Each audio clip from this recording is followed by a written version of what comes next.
Welcome to Shimelle Sketches Reimagined. This is our sketch for this week. Now in Shimelle's layout, she uses a transparency, which I think is really cool. And I wanted to do that because actually the Rediscover Your Stash group this month is working with specialty papers, but the transparencies that I have, like you flip them over and they don't look the same. They're not like a cool Handley transparency or like a cool piece of acetate. So I'm going to go with something different for this particular layout, but I pulled a ton of specialty paper I want to use. So look out for that. We're going to be using it this month. Absolutely 100% for sure. Now I don't have any acetate paper, but I have tons of things like vellums and glitter papers and some of those gorgeous Shimelle specialty papers from some of her collections. So we definitely have specialty papers that we can work with this month. But I'm not going to work with it on this particular layout. So that's a whole other like tangent. Sorry about that. So what I just decided to do is I am going to separate these and I'm going to use a technique on this top piece. So one of the classes that you can find on my website is called Simple Elegance. And I teach this technique in that class that's kind of, it looks like a ruffle technique. It's really fun to do and I haven't done it since I did that class. So I'm thinking that that's what I'm going to do for this one.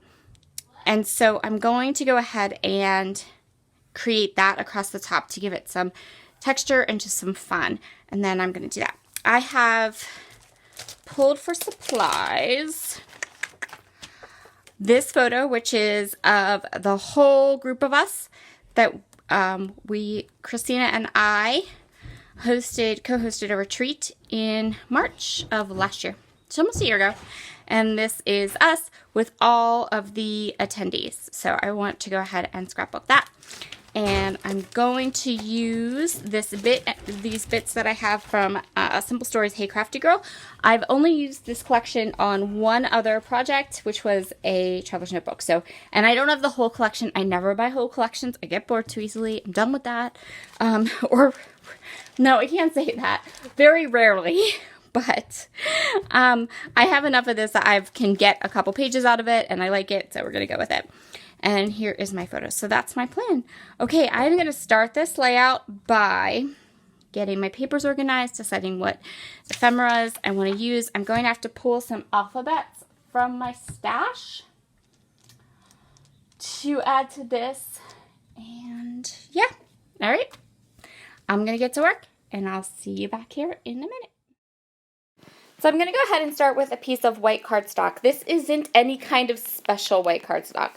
This is white cardstock that's thin. I'm not going to use it for anything else, but I need it to kind of hold my layout together. I'm going to start by cutting my papers down. So this is going to be the bottom of my paper, and I'm going to go ahead, I'm going to play with how wide I want it. And in the end, I'm going to decide to go ahead with 6 inches. So that will be half of the paper, half my page. Now I'm going to go through and I've put off to the side here all these beautiful patterns that I really, really like. And I'm going to very carefully cut them all down into 1-inch strips.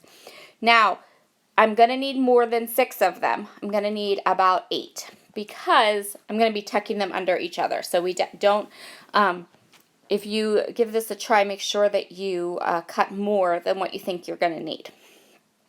Okay, I'm going to go ahead and get the placement down for the bottom of this page first. I'm going to ink everything with Distressed Oxide Vintage Photo ink just because it looks really good with this collection. And the colors kind of are like those more cream-based colors. It's Simple Stories, so you have like a cream or a deeper kind of a base color, so it looks really good with the vintage photo. I'm going to go ahead and get that lined up and onto the bottom of the page, and now I'm going to start playing with these strips. So I'm not going to show you the whole process, but as I said, this process is in my video, my class, which is called Simple Elegance. It's one of my lower priced classes. It's only $12. There's lots of little fun techniques in the class that you can use on any layout, whether you want that layout to be elegant or not. The point of the class is simple. So the techniques I teach in the class do not have anything, no special tools. It's really just, basic paper, scissors type things, right? There's no mixed media. There's no, you don't need anything special to be able to create using the techniques in the class. So I'm just going to go ahead and finish up the top of my layout. I'm going to show you a little bit here of how I'm going to get these lovely little ruffled look, but I'm not going to show you all of the technique of how to get the ruffled. And what I'm going to do now is I'm going to take this beautiful bright green paper and I'm going to use it to back my photo. The sketch calls for these strips to be across the bottom, and as I was working on it, I decided that I didn't like them and we're going to just eliminate them. So if you look on the sketch, there's like these strips that go below, below the bottom, and I just didn't like it.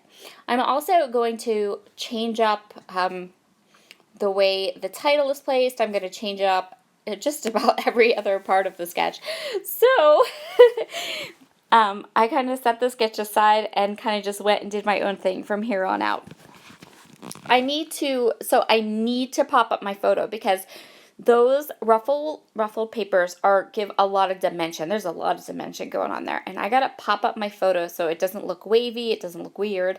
I'm going to use my Derice foam strips, and you can see here how I'm just going to add them across on the ruffles, and I've cut them so that, I think they're actually cut to 4 inches, and since I'm adding my photo, I didn't need to trim them at all.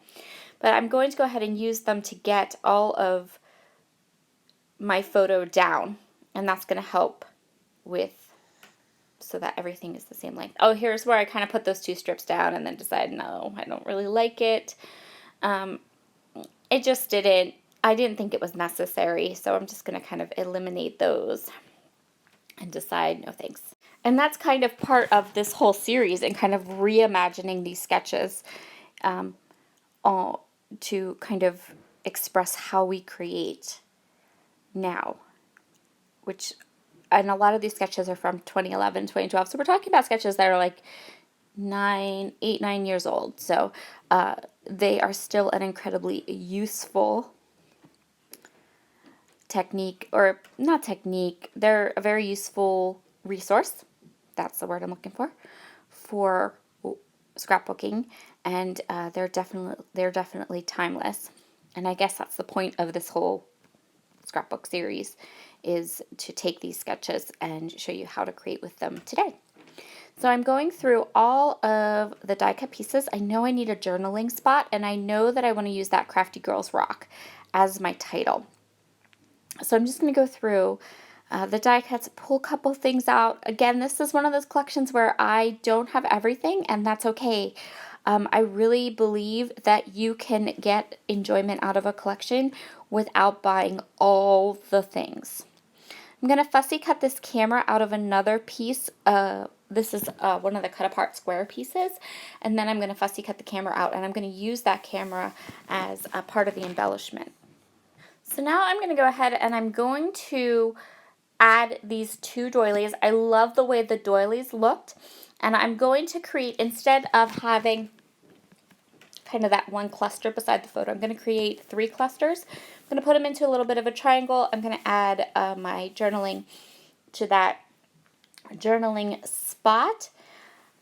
And I really, really love how this layout turned out in the end. I really love the doilies. They really added something to this layout. So this, as I said, this is a group photo from a retreat that Christina Sorge and I hosted almost a year ago. Actually, it'll be a year ago, I think, this week. So that's cool. I didn't really plan on that. And so I'm just going to continue on here, sticking things down, popping some things up, just making the layout my own. And I'm definitely inking up all the edges for all these different pieces. So I'm going to go ahead here and this is like the stick and plunk part of the layout, I guess, which is always a bit boring.